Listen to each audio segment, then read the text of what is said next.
Mahir Çiftçi ben. Mardinliyim. Aslen Mazdağlıyım. 2006'dan beri kardiyo uzmanı olarak çalışmaktayım ben. Uzun süredir Kızıltepe'de çalışıyordum.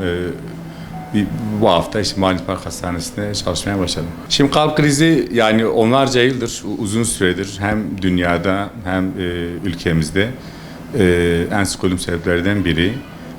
Tüm ölümlerin neredeyse 1/3'ünden fazlasında kalp damar hastalıkları sorumlu tutuluyor.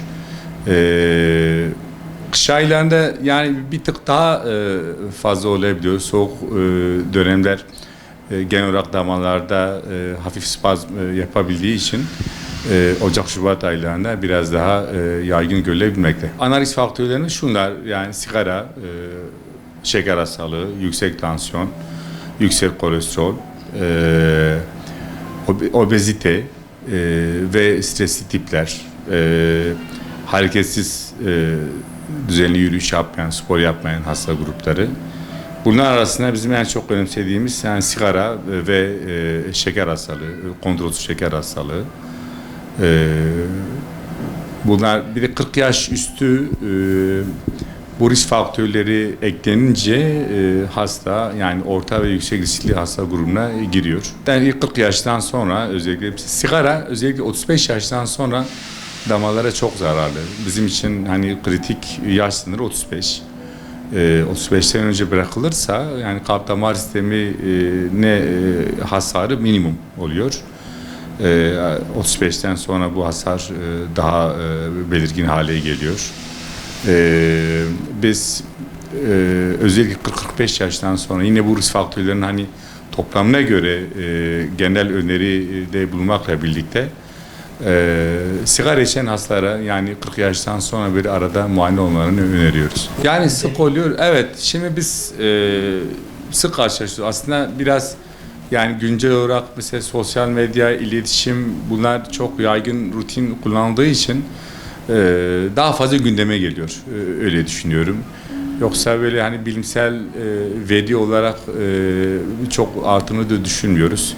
Şey hariç tabii mesela Covid döneminde bazı aşılara bağlı ilk dönem, ilk bir ay içinde bazı olumsuz etkiler raporlandı.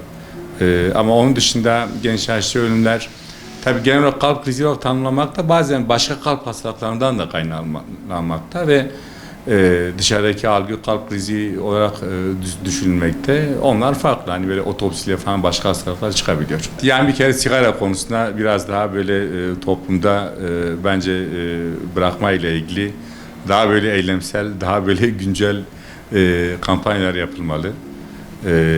İki, yüksek tansiyon çok önemsenmiyor. Bir de bazı hastalarda bir şikayet oluşturmuyor. Onu anlamanın tek yolu tansiyon ölçümü. Arada mutlaka tansiyon ölçümleri yapılmalı. Keza şeker hastalığı yine mesela bizde çok ciddiye alınmıyor. Bazen de ilaç kullanıyor, ilaç etkinliği yetersiz. Ona dikkat edilmiyor. O biraz daha önemsenebilir. Bir tabii yemek tarzımız malum hani et ağırlıklı falan kolesterolü daha çok yükseltiyor. Ona biraz daha dikkat etmek lazım. Yürüyüş mesela.